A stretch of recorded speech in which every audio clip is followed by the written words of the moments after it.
From the heartland of America, it's the Bail in the Midwest podcast, hosted by Shane Rolf. Executive producer, David Stuckman.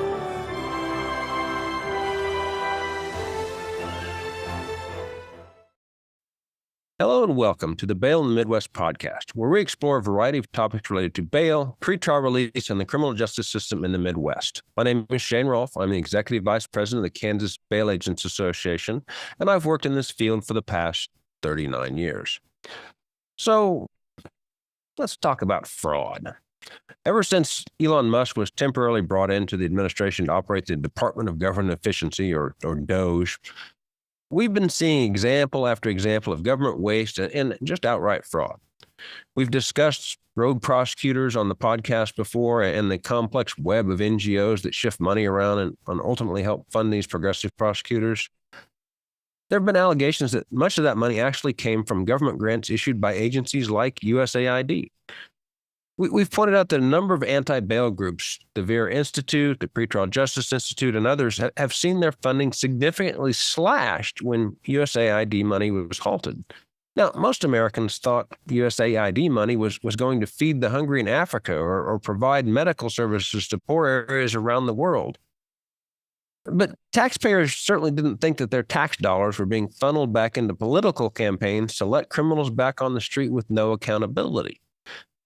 Additionally, in the news lately, we're learning about fraud out of Minnesota, likely totaling in the billions of dollars. Somali daycares without children and feed the hungry programs that didn't actually feed the hungry appear to be just the tip of the iceberg. And we're beginning to see stories of similar frauds being committed in other states. But Minnesota is also home to one of the largest charitable bail funds in the country, the Minnesota Freedom Fund, a group that got tens of millions of dollars in donations following the death of George Floyd, ostensibly so that they could help bond out peaceful protesters in the summer of 2020. And interestingly, the MFF, the Minnesota Freedom Fund, just recently announced that it would no longer be posting bail for accused defendants and would instead focus on advocacy and started a PAC called the MFF Action Fund. But still wonders, what happened to that money? Over $40 million is a lot of money for a charity that used to average thousands of dollars in annual donations. In the bail industry, we started hearing rumors. Maybe this isn't all kosher. Recently, in North Carolina, the director of the Craven County Community Bail Fund was arrested for embezzling $80,000 from that fund. 3 years ago, that bail fund publicly announced it was on the verge of shutting down due to a lack of funds. The news stories about that imminent shutdown evidently sparked additional donations, which she is accused largely of having stolen. An interesting or ironic point is that when she was arrested for this charge, she had to use a real bail bondsman to post bail after she embezzled from the bail fund. Why didn't a charitable bail fund rush to her rescue? Isn't she presumed innocent? Isn't that the argument they make? But evidently, these bail funds aren't nearly as forgiving of crime when they're the actual victims of the crime. Which brings us to the bail fund story making national news. On December 11th, 2015, the Department of Justice indicted Tashella Dickerson, a.k.a. Reverend T. Sherry Dickerson. Dickerson was the executive director of Black Lives Matter Oklahoma City, or BLM-OKC.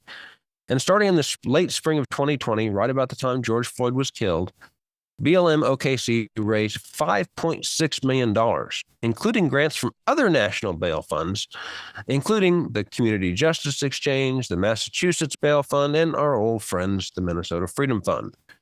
Dickerson is alleged to have diverted at least $3.15 million in bail refund checks into her own personal account, rather than depositing them back into the BLM Bail Fund account. That's an enormous amount of money. It represents a percentage of all bail fund donations nationwide. The Minnesota Freedom Fund received about $40 million, over 90% of which came in 2020. The total contributions to the Massachusetts Bail Fund in 2024 was about $350,000, meaning Dickerson embezzled 10 times the annual donations received by just one of her victims. This total represents almost $750,000 per year for the life of this scam. And one wonders what kind of impact this had on Oklahoma City community and the impact it had on bail bondsmen in Oklahoma. My guest today knows all about bail in Oklahoma. Tracey Halley-Terrell is the president of the Oklahoma Bail Association and works as a bondsman in Oklahoma City. Tracey, welcome to the podcast. Good morning. Well, sorry, I went a little long on my monologue there, but let's before we get into fraud and charitable bail and all that, let's talk about you. So how did you become involved in bail? So in my mid-20s, I had some of my brother's friends were some bondsmen. They would come over the house telling all these stories. And, this is like late 90s. Things were completely different then, nothing like they are now. But it sounded so exciting. And I was working as an assistant manager at the local mall at a clothing store. And those stories, I loved them. And I was like, I want to do that. And they're like, well, quit your job and I'll get you a job in the office I'm working at. And I'm like, okay. So I quit. A week later, I'm working in a bonding office for who was the late Jerry Dow, my mentor, taught me so much, ended up being like my dad, my bail bond dad. I went to him for everything. Anything I had, he answered all my questions. I worked for him for about 4 years. Probably 3 years of it that was graveyard shift. But I learned a lot. And by 2001, I started my own company and been doing it ever since. Well, and my niece used to work for me in my office, and ultimately she went and got a better job someplace else doing, something else. And one of the jobs she was at, somebody came into the office and, essentially it was a title insurance company or something like that. And then essentially just lied to their face about everything on the paperwork they were filling out.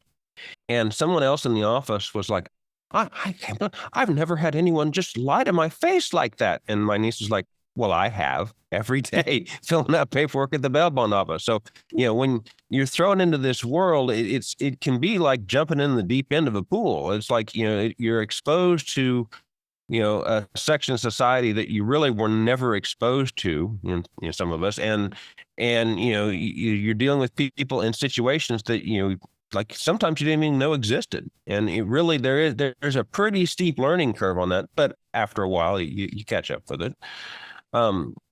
So I said basically 30 plus years now in bail. I think I'm sitting at about 28. Okay. So you get pretty close. When you get to 29, you just stop at 29, right? Yeah. That's like what everybody does.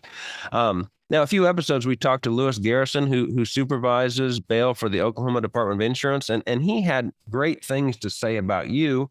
How did you go from assistant manager at the mall to president of the Oklahoma Bail Association?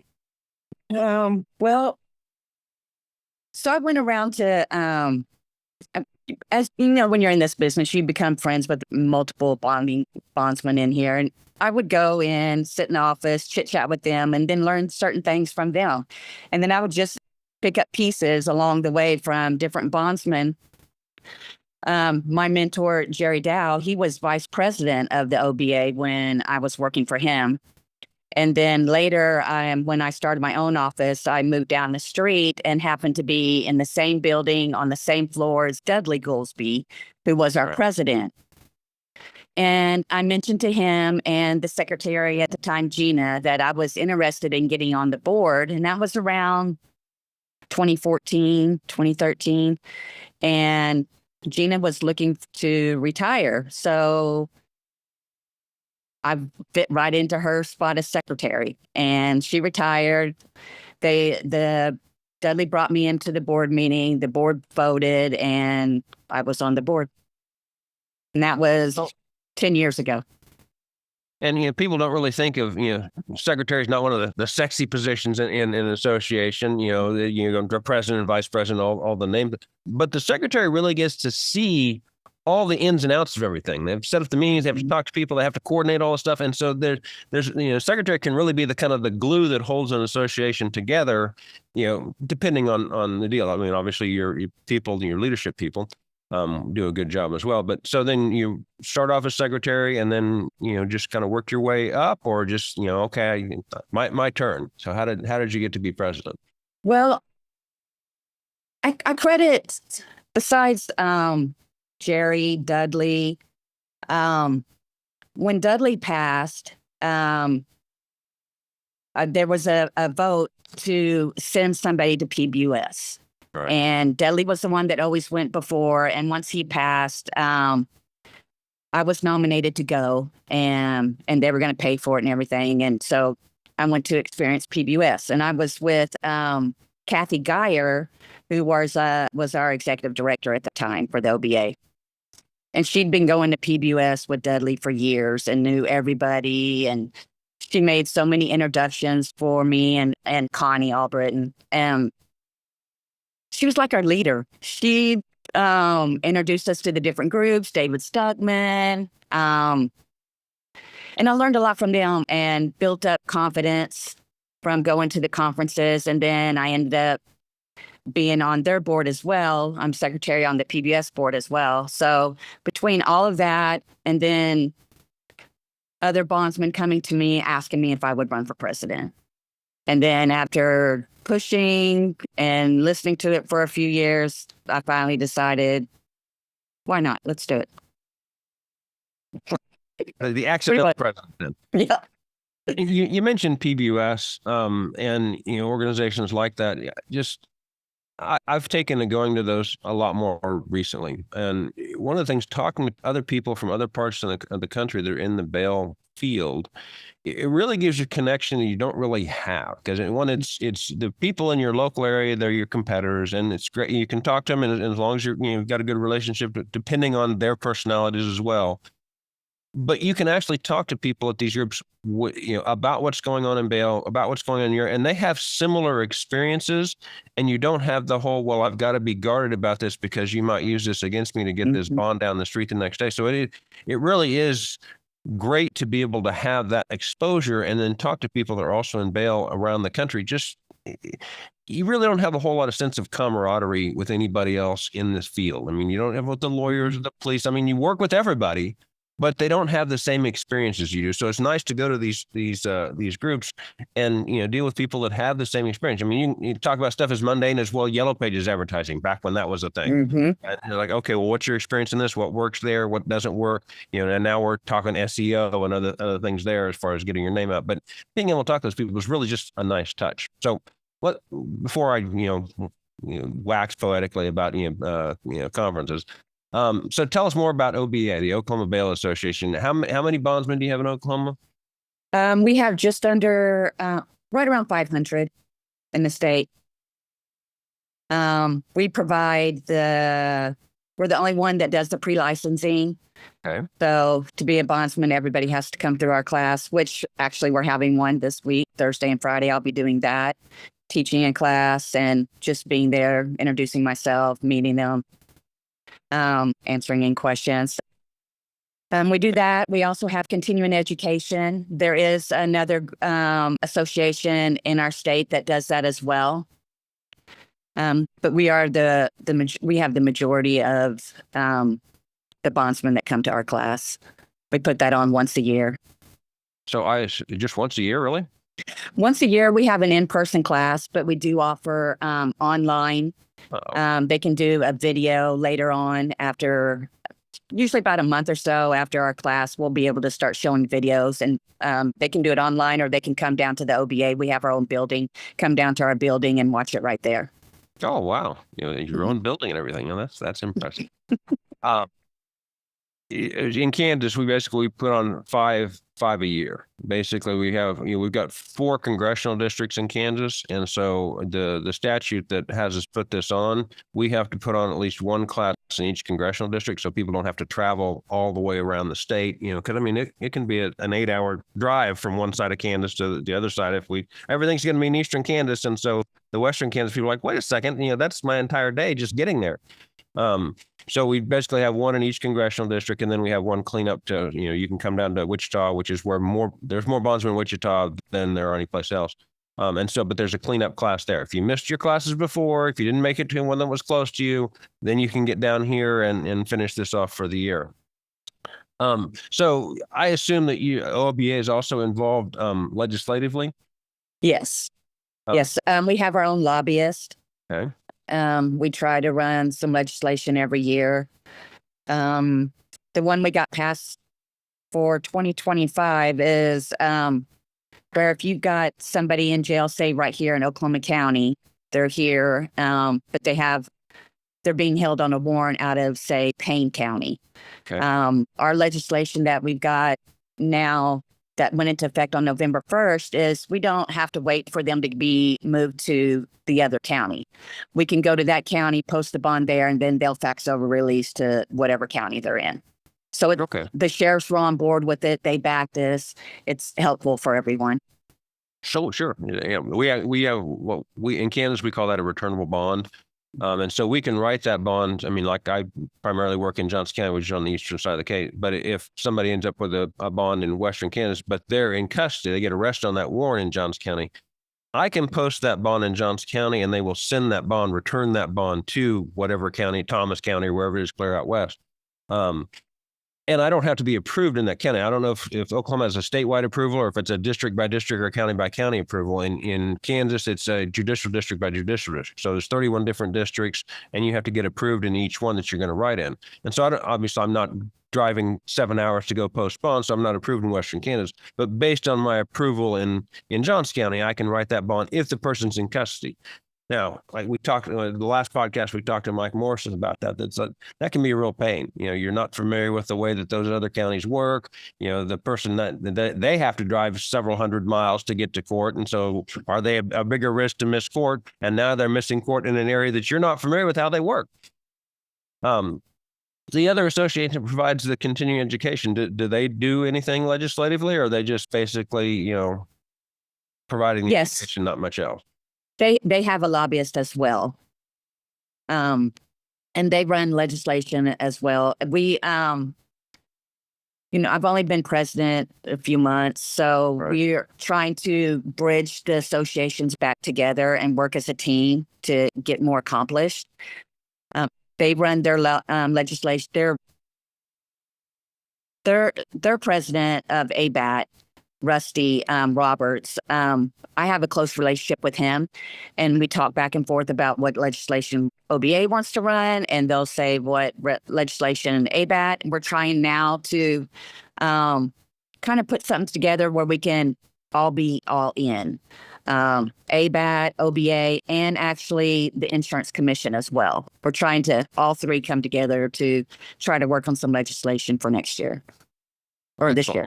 Maybe we can talk about that a little bit more. So, let's hit a little bit more about your stuff, and then we'll move on to fraud here.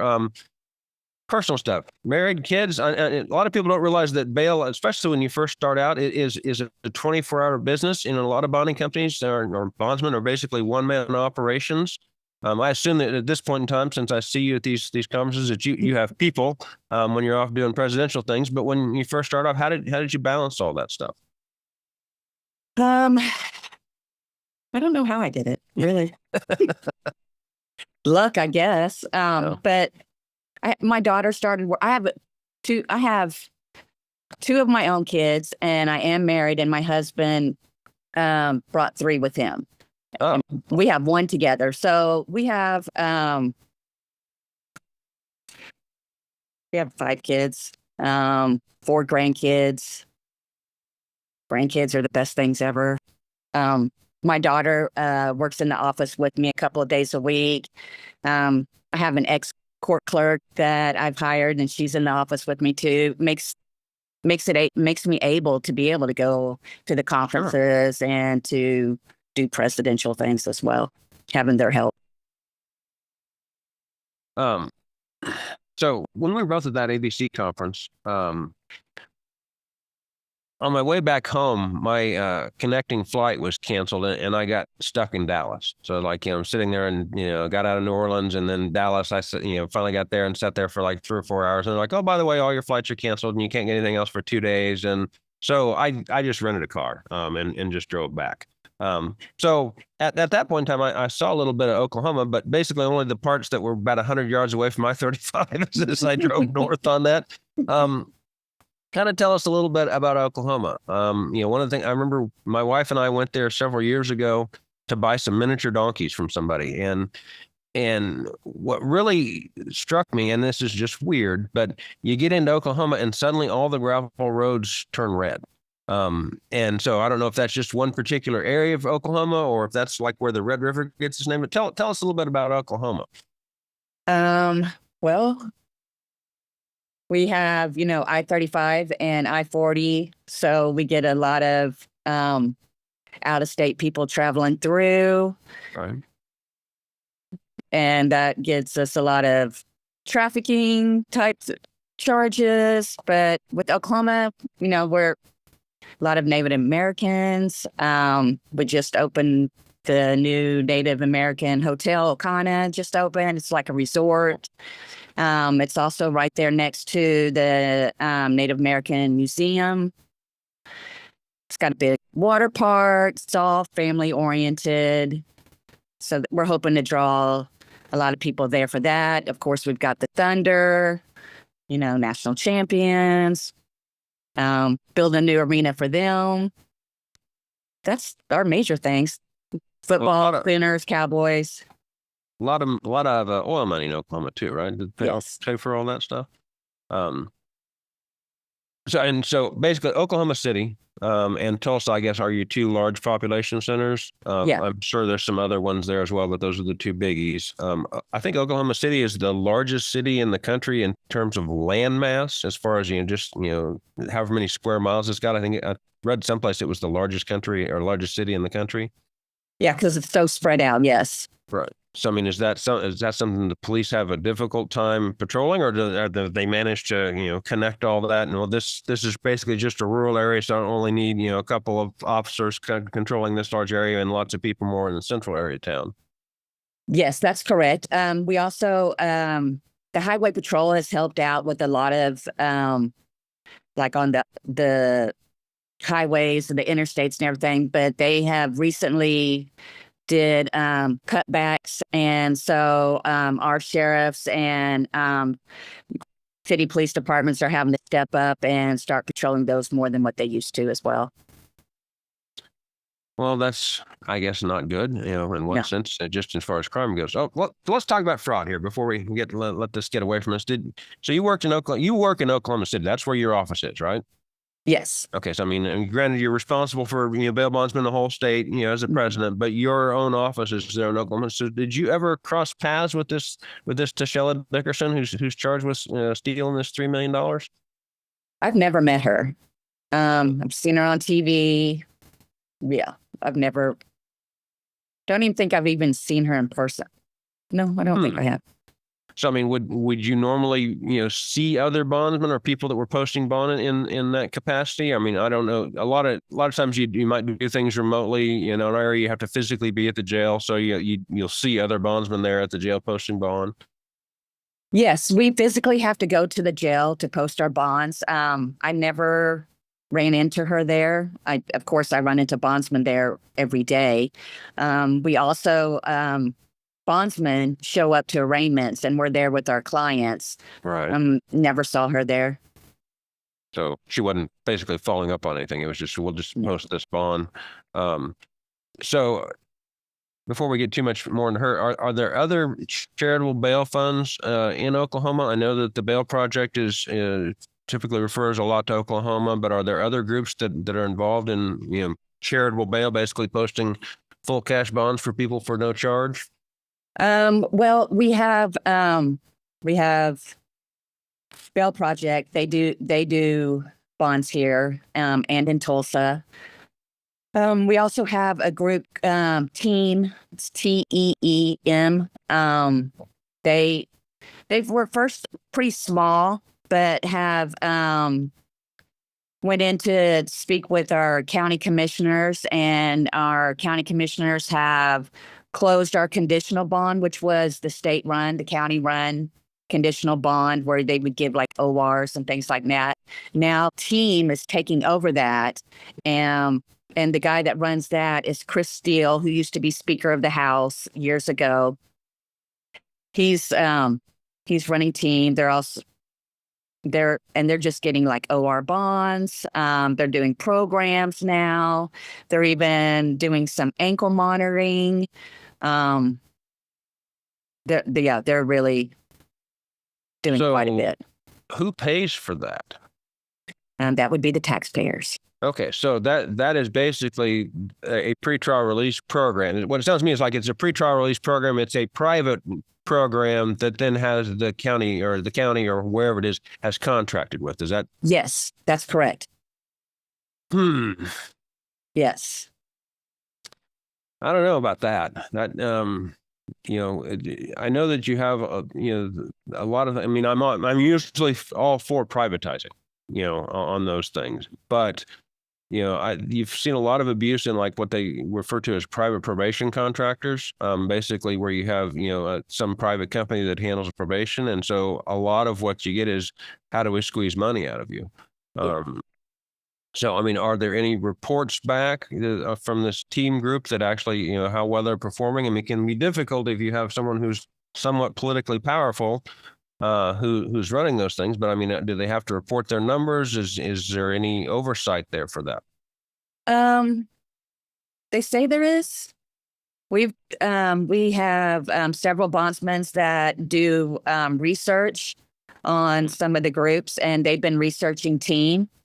Team doesn't want to follow the open records requests that have been made, so they're having to go through other venues to get the numbers and go through like each release that's been released from the Oklahoma County Jail and go through to see how they were released, have they failed to appear, any information they can possibly get. They're trying to gather that. And their numbers show that we've got numbers showing that just for arraignment where, you don't have to have an attorney, all you have to do is just physically show up. Right. And I think they were sitting at like 65% failure to appear rate. Oh my God. And yet they're still getting funded through our county commissioners when it shows that it's not working. And that's just for arraignment. So, I mean, do they have to sign off again after arraignment, or is that signature bond and that supervision supposed to carry all the way through the whole case It's supposed to be through the whole case. Okay. But they can't even make the first court date. And of course, there's no consequence to them if they don't show up for court because they're not guaranteeing the bond. They're just guaranteeing, some level of supervision. They didn't check in with us, Judge. Here you go. Here's the email said they didn't do what they're supposed to do. I mean, that's one of the same arguments about electronic monitoring and why when people, we can just put people on house arrest or electronic monitoring and that'll replace bail. It's like, because all that you do, I mean, we have bail bondsmen that are involved in electronic monitoring, but they don't necessarily have that person on bond. They have no authority to go pick them up. All they can do is turn around and notify the court, well, this person's out of compliance. That's nothing correct. we can do about it. And, the court will maybe turn around and issue a warrant, maybe issue another court date, or maybe see if they miss court down the road. I mean, and they have to give that notification because there's liability if they don't. If you don't notify the court as soon as you know there's a violation, then there's negligence and other things. So, how has anybody tracked what's going on with the bail project? I saw a news story. Where was it that just popped up here? That Tulsa was referring to someone as a person who left Walmart with food she couldn't afford. It's like, well, isn't that just theft? Isn't that the traditional definition of theft? But then I'm trying to find my notes here on it.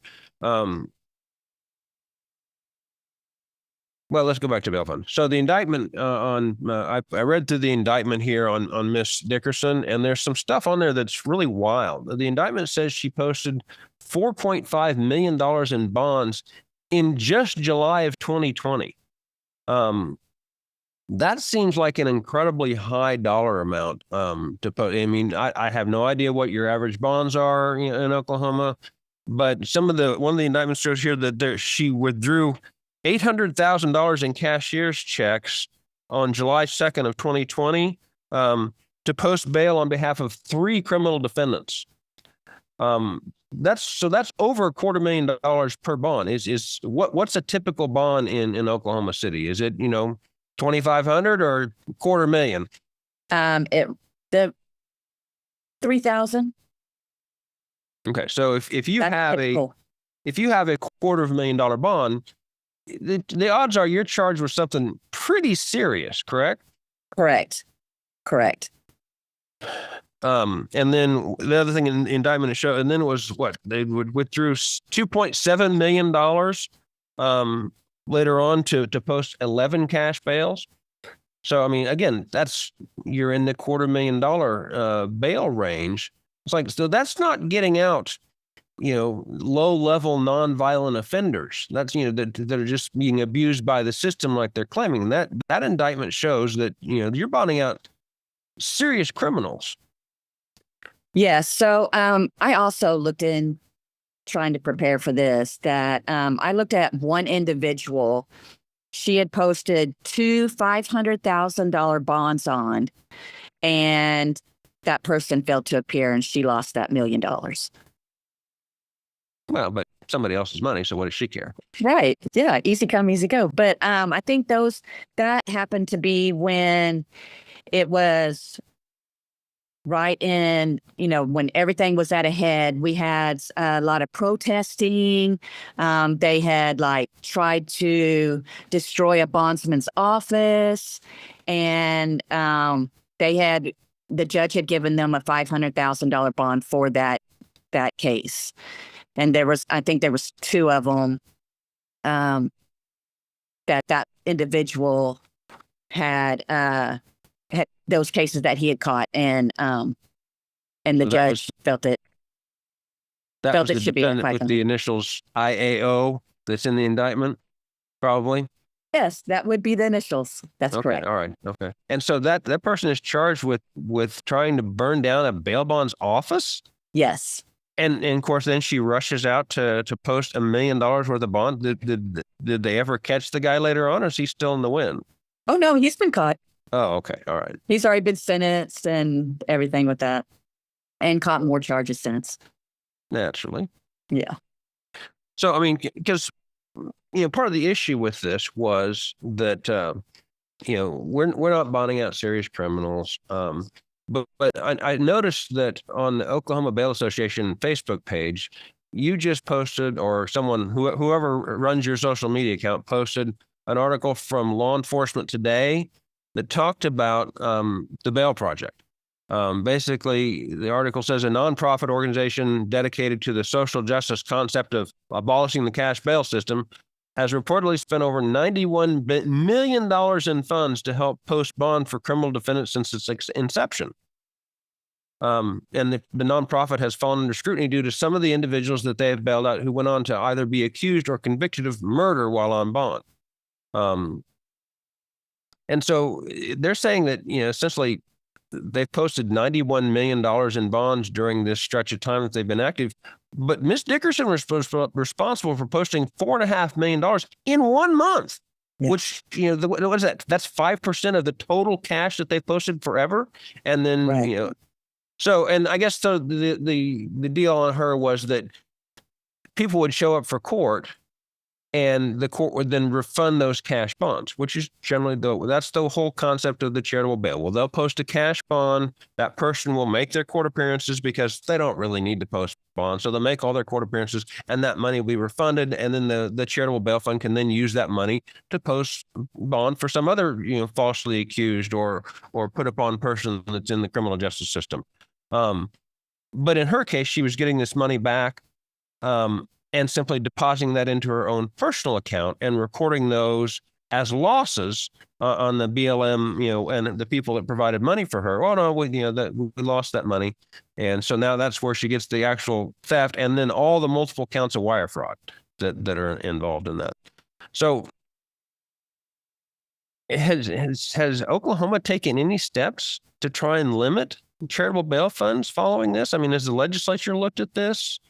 It sounds like you have a bigger problem with this team group as far as a private, pretrial release agency than charitable bail. But has the legislature tried to step in and go, yeah, we don't think this is such a good idea? Well, Um, the Black Lives Matter ordeal just happened within the last month. So our legislative session hasn't started yet. So I'm eager to see what's going to come of that. I want to just touch more on this bail project thing, and then we can move on to a couple other things. This article that you guys posted was referencing a case out of Indiana.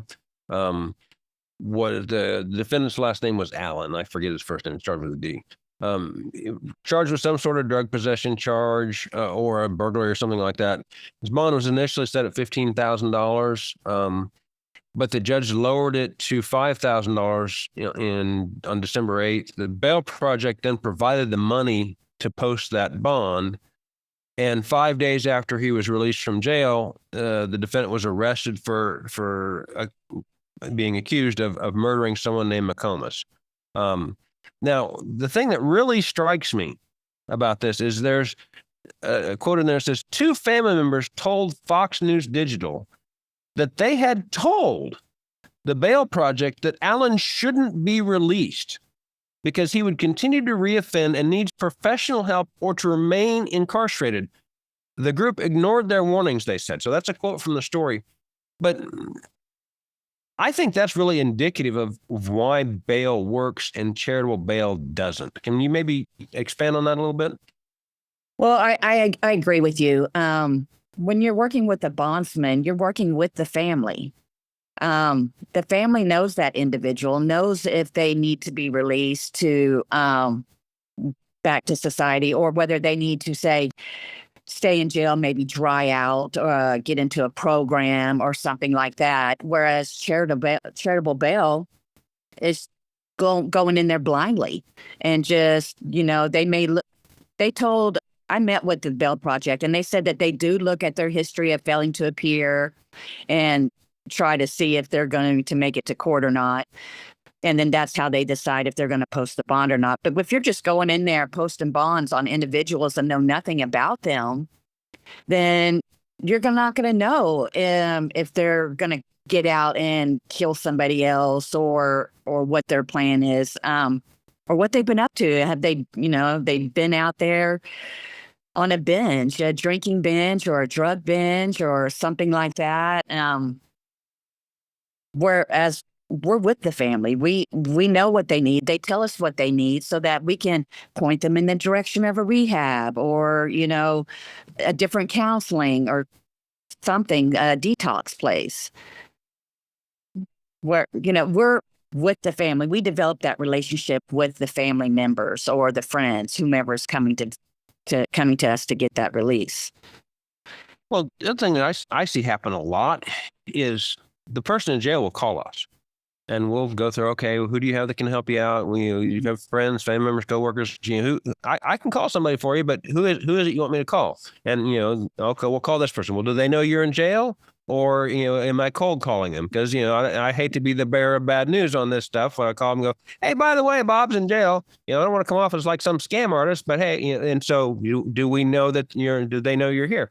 And so, oh, yeah, they want to get me out. And you'll call that person and they'll be like, I told him that I'm not getting him out. That he can sit there, that this is on him. He got himself into jail. He can get himself out. And it's like, or they'll expand into all the other problems that this person has going on. And the reason that they're not there, the reason they're not going to post the bond, the fact that no one is there to help them out in the first place is a giant red flag. I mean, and it's one of the reasons why bail works as a filtering system. I mean, people get, pissy, for lack of a better term, about the fact that, we charge for our services as if, the team group isn't being paid by the taxpayers. Mm-hmm. But the fact that the family doesn't want to come help. And we saw that in North Carolina, the Arena Zarutska case. The family didn't want that guy out. They wanted him in custody. They wanted him to remain in custody. They would not have posted his bond had a bond been set on him, and he would have remained in custody. So, one of the very first podcasts we did was with Sheriff Grady Judd out of Florida, who's really outspoken. I mean, it was one of my first introductions, I mean, he had a whole set up. Okay, who are we talking to next? And so he spent the entire day talking to podcasters and everything else. But basically what he said about this was, well, I have great faith in Mama. Mama will make sure that person goes to court. And if Mama thinks he shouldn't get out, Mama won't come get him out. And so just using the bail, the private bail function where we involve the family, I think is just critical. And so then the Bail Project's response in that article was, in the nonprofit's most recent statement, in light of the growing criticism they're facing for bonding out people who then go to commit additional violent crimes, a spokesman for the organization claimed that they are, quote, deeply concerned by any allegations involving our clients, especially those that include loss of life. But cited that these instances can occur under any sort of release circumstances and conditions. Whether someone's bailed out by a bondsman or released on their own recognizance or supported by a bail fund, it doesn't matter how they get out. If they're going to kill somebody, they're going to kill somebody. I personally think that's wrong. I mean, maybe touch on that a little bit. I mean, I've had people out on bond that have killed people. I've also been doing this for 40 years. It's a rare occurrence. Mm-hmm. So I mean, are you, do you normally end up with people that are out, murdering people once they get out, or how is it that you make sure that doesn't happen for you guys? I think with our relationships that we build, but I have had one client that got into some kind of scuffle at his motel that he was staying in and was accused of that. But that's right. One in 28 years. Exactly. Yeah. So I think it is our relationships that we build. We build them with our clients. Some of them end up feeling like family. I mean, I want to make sure that my clients succeed in getting through this process. I'm here for them. I'm truly here for them. If they need something, I want to be able to provide that or help them get the services they need. I want everyone to succeed past this court case. Yeah, it's a conversation we have with families all the time. It's like, okay, this person's in a bad spot right now. Let's not make it worse.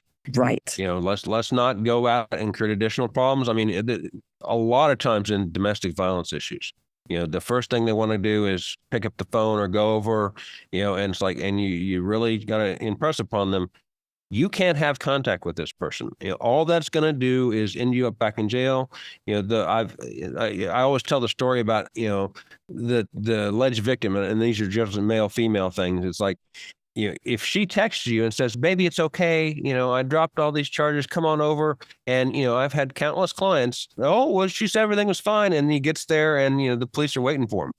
And it's like, until that court says differently, you're not supposed to have any contact with that person. If you want to make your life worse, go violate this order. And so, you really do impress upon them as much as you can. You talk to the people that are coming to get them out. A lot of times the mothers, it's like, well, this it's this girl's fault. It's like, that may be, but she's not the one in custody, and she's not the one that's going to suffer. If he goes out and violates that, he's going to be the one back in jail, and you're going to be the one, at the very least, having to pay a whole bunch more money to get him out a second time. So it's like, let's, once the court gets this all sorted out, then you'll be okay, to move forward. If she wants to have contact, then she can tell the judge. There's things she can do that don't get him in trouble. But I'm always concerned about, that violation that occurs. Does the person get out and do something crazy? I mean, I've been on the news enough. I don't want to be on the news, for negative things happening with my clients. So, if you can talk about it here, what do you have anything legislatively on the agenda for this session? I mean, what I've seen here recently in Kansas and some other states, we're seeing a lot of states trying to set up some sort of preventive detention system where they can deny bail altogether. I think some of that's in response to President Trump's, attacks on cashless bail, which are completely justified. But, they're like, okay, well, we'll just do away with bail altogether. So are you seeing that sort of thing there? Or what have you got? If you can talk about it, what have you got working this next session? Well, we have a meeting next week, our board meetings next week, to go over our legislation that we want to push through. So I don't really have anything that I can put out there that I know for sure that we're doing. I know we're going to be doing a a little bit of cleanup language on the bill I was talking about before, about if somebody's in a different county with a warrant somewhere else. We want to do some cleanup on that. But everything else, I'm waiting till next week so that I know for sure which direction we want to go. That's one of the hard things about crafting legislation, too, is, you get there, it's like, okay, let me try and think of all the possible unintended consequences that might occur from this, and how do I craft this? Because somebody's going to find, here's this loophole, here's this problem, here's this area here. And it's not like you can go back in the next week and go, hey, you need to fix this deal. You got to go through the whole process all over again and justify everything that was there to make one little tweak to fix one little problem. I mean, we've referred to that oftentimes as like a belt and suspenders bill to clean up some problems there. But, those are tough things to do, to go in and clean, especially if you had to put a whole lot of effort in getting something passed in the first time. If you need to go in there and make some little tweak, they're like, why didn't you think of this before? It seems pretty obvious to us now. Well, yeah, in hindsight. But, and I'm sure you deal with this from your members. That is like, well, this needs to be changed. Why can't you just change it like that? It's like, well, because that's not the way this process works. So, does Oklahoma have an absolute right to bail in non-capital cases, or can they already detain people without bail? The only you get bail for anything other than like a failure to appear, a domestic violation of VPO. Of course, they're even putting bonds on murder now that's set at like 10 million for a murder. But yeah, you have the right to bail. Well, but they're denying bail on failure to appear? Because I mean, I've seen, generally what happens in my area is, they'll issue a warrant on a failure to appear, but they'll set a new bond. I mean, it'll be higher because, obviously what the previous bond, amount and conditions were enough to get you there. So the next time we're going to raise this up, you're going to post a higher bond. But I mean, are they denying bail altogether on some of these charges? Not altogether. They're denied bail until they go in front of a judge. Oh, once they go in front of the judge, they'll set a new bond, and then we can bond them out. So warrant basically see judge only on yes, to where the judge can then. And I quite frankly, I think that's a pretty good argument. We've got a couple of counties here that are setting signature bonds on warrants. It's like you issue a warrant for someone's arrest and put a signature bond on it. What was the point? Because you don't know when you were going to catch that person. If you catch that person 3 years later, you don't know what their situation is. I mean, they may have moved out of the area and they're just back in town for, Thanksgiving or something and get pulled over like, oh, you're under arrest, and then turn around and let them go, and you're not going to see them again forever. I mean, the judge isn't making an individualized determination when you're setting a signature bond just out the gate without knowing what's going on. Right.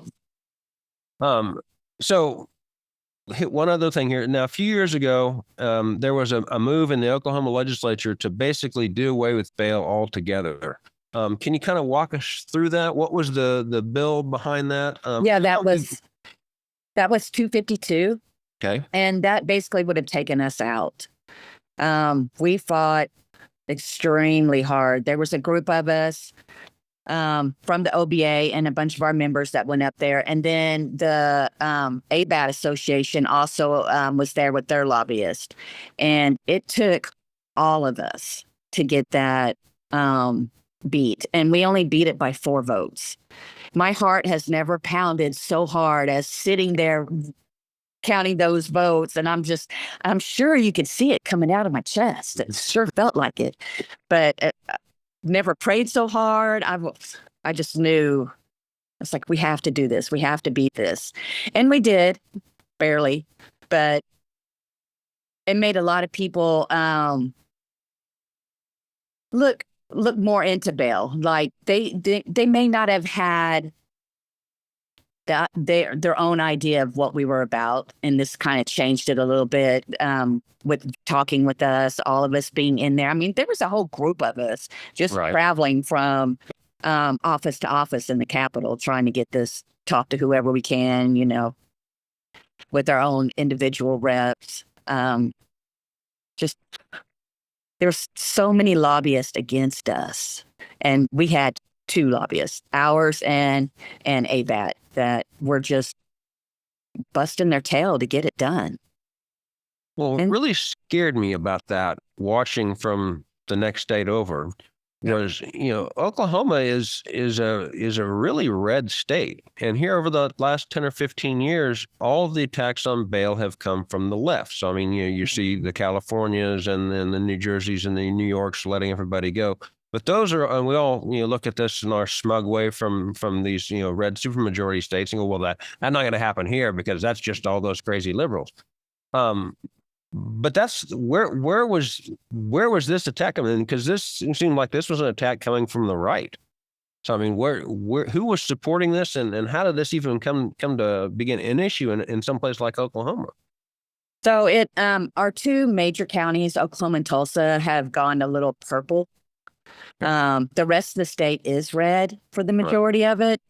But yeah, with our two biggest counties wavering on that line, I can tell you that the representative that brought that up to put the bill through, he says he doesn't want to go against bail anymore.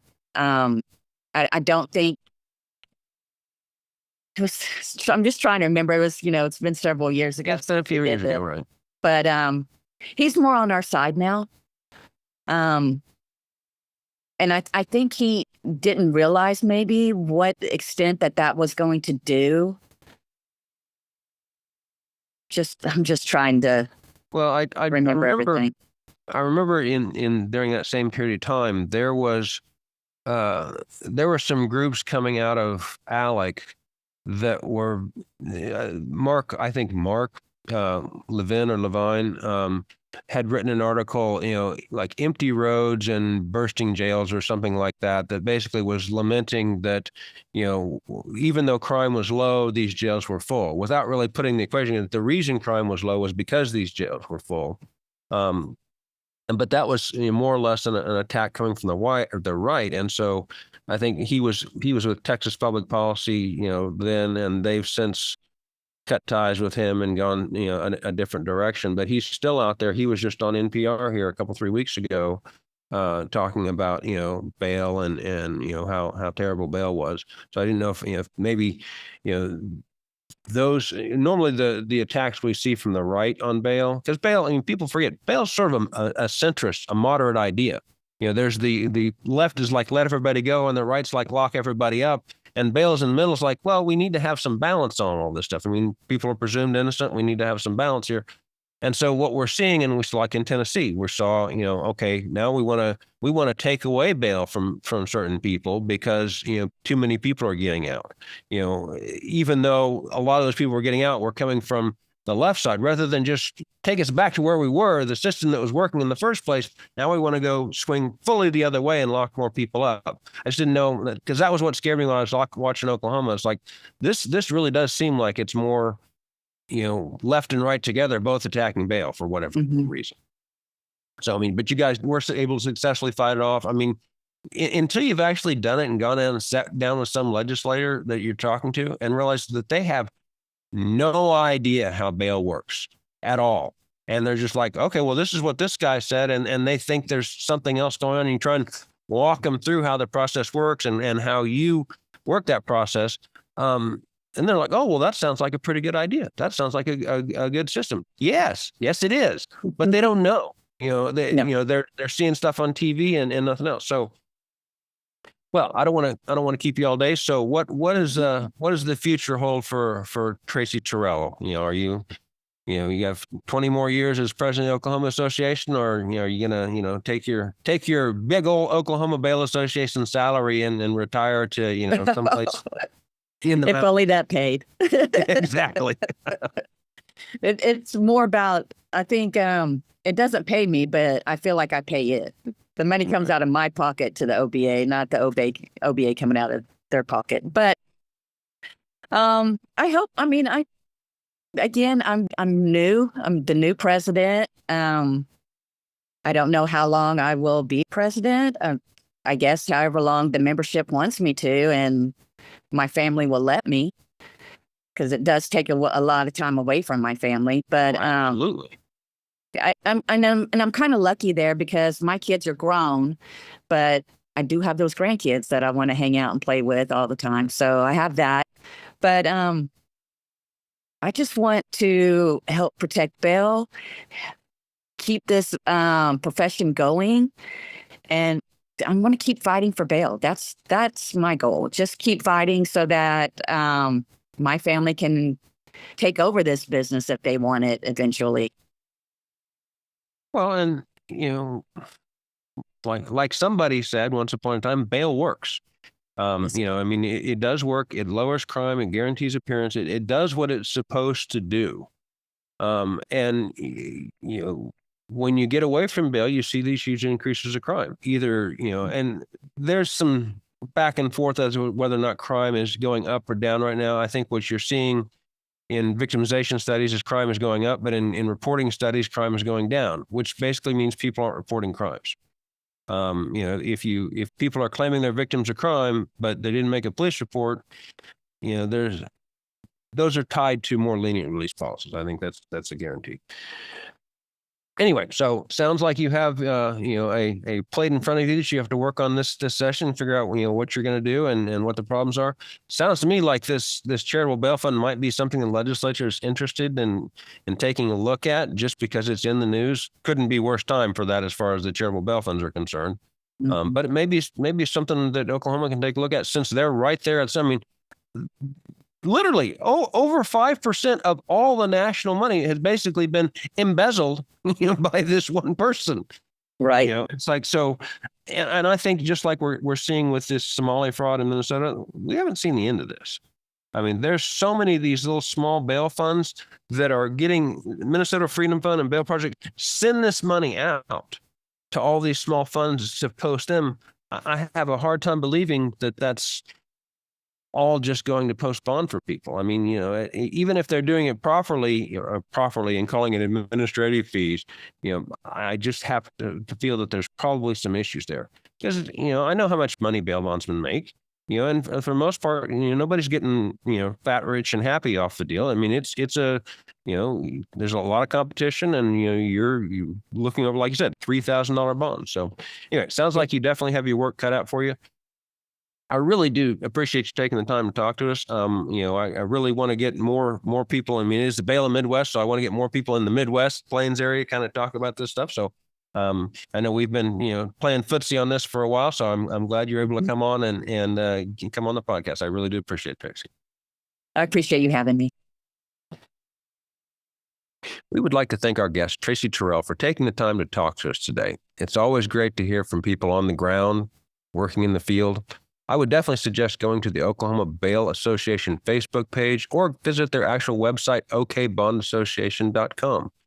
The Oklahoma Bail Association is a well-organized and well-run state association. That is a great example for all of us in the bail bond profession. But please join us on the next episode in the Bail in the Midwest podcast, where we'll also try to be a wealth of information about bail and continue to bring you critical information from people involved in the criminal justice system. Thanks, guys. For more information about Tracey Halley-Terrell, please visit okbondsman.com.